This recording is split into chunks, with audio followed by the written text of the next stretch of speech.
Morning everyone, আশা করি সকলেই খুব ভালো আছো আর আমিও খুব ভালো আছি। তা বন্ধুরা দেখো, আমার বাড়িতে পুজো, তো আমরা সবাই মিলে এখানে রেডি হয়ে গেছি। মা কালীর পুজো, তো আমরা সবাই মিলে মাকে আনতে যাচ্ছি। তো সবাই মিলে টোটোতে বসে আছে, টোটো ছাড়ার অপেক্ষায়। এখানে দেখো সবাই আমাদের রিলেটিভস, বাড়ির ফ্যামিলির সবাই মিলে আমরা যাচ্ছি। তো মোটামুটি সবাই রেডি। আর এই ভিডিওটা তোমরা হয়তো ভাবতে পারো এখন তো শীতকাল না, এটা অ্যাকচুয়ালি শীতকালে ফাল্গুন মাসের দিকে পুজোটা হয়েছিল। তো আমি যেহেতু অনেক দিন কোনো ভিডিও পোস্ট করি না, তো সেই কারণে আমি কোনো ভিডিও ছাড়তে পারিনি।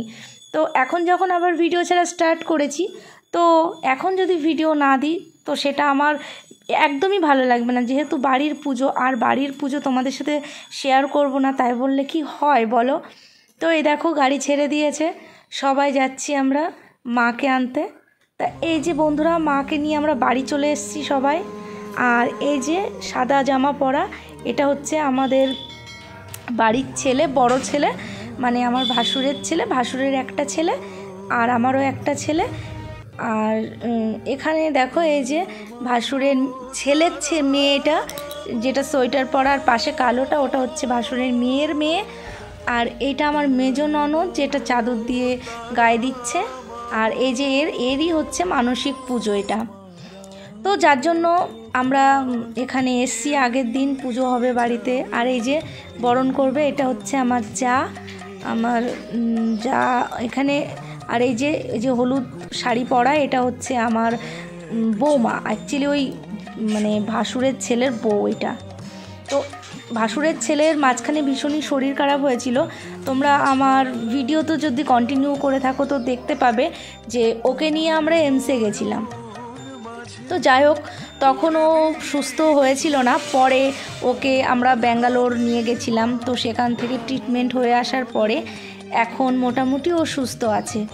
তো সেই কারণে আমরা বাড়িতে সবাই মিলে একটা পুজোর আয়োজন করা হয়েছে। সবাই মিলে অ্যাকচুয়ালি বলতে আমার ভাসুরই পুজোটা দিচ্ছে, বাট আমরা সবাই মিলে আছি, এটাই হচ্ছে কথা। একটা পুজো দিতে গেলে তো একা একা হয় না, সবাই মিলে না থাকলে হয় না বাড়ির লোক। তো মোটামুটি এখানে জোগাড়জান্তি সব রেডি হয়ে গেছে। আর তোমরা নিশ্চয়ই সবাই জানো যে এখানে আমরা থাকি না, তো আমাদেরকে আসতে হয় মাঝে মধ্যে। আমরা যখনই এখানে কোনো অনুষ্ঠান হয় বা কোনো দরকারে আমরা তখন আসি, সব সময় তো আর আমরা এখানে থাকি না। তো যাই হোক, পুজো আজকে, তো সবাই মিলে পুজোতে আমরা যোগদান করেছি। এখানে মায়ের বরণ হচ্ছে, যে ননদ সবাইকে মানে যাকে বলে বলে দিচ্ছে যে এটা করো ওটা করো, হ্যাঁ, এরকমভাবে এই সিস্টেমে সমস্তটাই চলছে। তো যাই হোক, মোটামুটি আত্মীয় স্বজন চলে এসছে, সবাই এখনও এসে পারেনি। আর সত্যি কথা বলতে শীতটাও পড়েছে প্রচণ্ড, জানো তো, প্রচণ্ড শীত পড়েছে, যার জন্য সবাই এখনও এসে পৌঁছায়নি। আর কালী পুজো যেহেতু রাত্রে, তো সেই ক্ষেত্রে সবাই একটু রাত করেই আসবে। তো মোটামুটি যারা এসেছে তারা এখানে আছে, তোমরা দেখতেই পাচ্ছ। আর যারা এখনও আসেনি তাদেরকে আমি রাত্রির ভিডিওতে তোমাদেরকে দেখিয়ে দেব। চলো, মাকে বরণ করা হোক, তারপরে মাকে জাগায় নেওয়া হবে। সবটাই তোমরা দেখতে থাকো, আশা করি তোমাদের ভীষণ ভালো লাগবে। চলো দেখতে থাকো।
আর ব্রাহ্মণ পুজোতে বসে গেছে, আমাদের মায়ের পুজো শুরু হয়ে গেছে।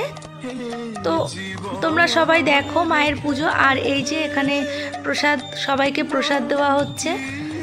আর এক পাশে সবাই প্রসাদ খাচ্ছে, আর এক সাইডে মায়ের পুজো হচ্ছে, আর এক সাইডে এখানে রান্না বান্না চলছে। তো আজকে আমাদের মেনু ছিল ফ্রাইড রাইস, কাশ্মীরি আলুর দম, বেগুনি, চাটনি, পাঁপড়, পায়েস, মিষ্টি। তো দারুণ রান্না হয়েছিল জানো তো, খুব সুন্দর রান্না হয়েছিল। তো এখানে এখন বাজে রাত 4টে, আর মায়ের পুজোর হোমযজ্ঞ চলছে। আর হোমযজ্ঞ দেখতে কার কার ভালো লাগে আমাকে কমেন্টস করে কিন্তু জানাতে একদম ভুলবে না। তো বন্ধুরা, আজকের ভিডিওটা এই পর্যন্তই। যদি ভালো লাগে প্লিজ লাইক, কমেন্ট, শেয়ার করতে কিন্তু একদমই ভুলবে না। আর যারা আমার চ্যানেলে নতুন বন্ধু, তারা আমার চ্যানেলটিকে সাবস্ক্রাইব করে আমার পাশে থেকো। আর বন্ধুরা, আজকের ভিডিওটা আর বড় করব না, কারণ অলরেডি অনেকটাই বড় হয়ে গেছে। তো তোমরা ভালো থেকো, সুস্থ থেকো, দেখা হচ্ছে পরের ব্লগে।